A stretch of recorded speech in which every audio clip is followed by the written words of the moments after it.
Thank you, Mr. Speaker, and thank my friend from Arizona for yielding.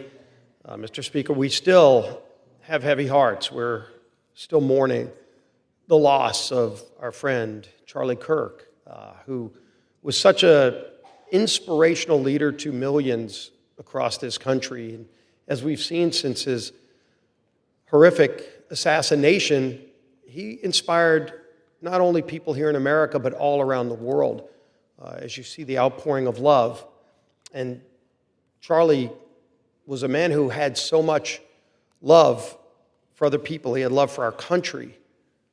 Charlie talked about why it was so important that we debate our differences, something that shouldn't be a novel issue, Mr. Speaker, something that is part of the foundation of what makes this country great and unique, what separates America from so many other failed examples of government, because we are that experiment in self-governance, in democracy. And part of that ability to self-govern is that we're going to have disagreements, and that we have the ability to express those disagreements with each other, but in a civil way, in a way where it doesn't lead to political violence. And in times like this, we reflect on a lot of things, but more than anything, Mr. Speaker, we lean on our faith. And Charlie Kirk had tremendous faith. You know, when I look above the speaker's rostrum, it says right there, here in the people's house, in God we trust. And it's times like this where we really do need to trust in God, because God knows the answers. Charlie believed strongly in God. And that faith in God is what will get us through tough times like this.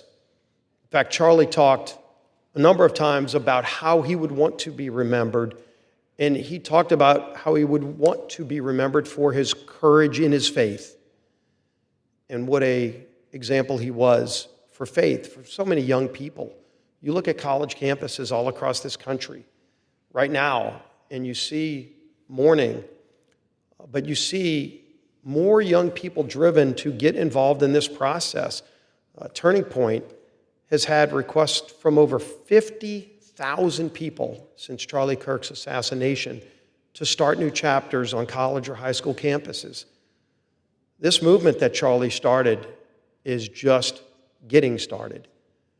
It will only grow, and his incredibly strong widow, Erica, who was just named the head of Turning Point, to continue that legacy, has vowed to make sure that what Charlie stood for, what he represented, the movement that Charlie Kirk built will endure.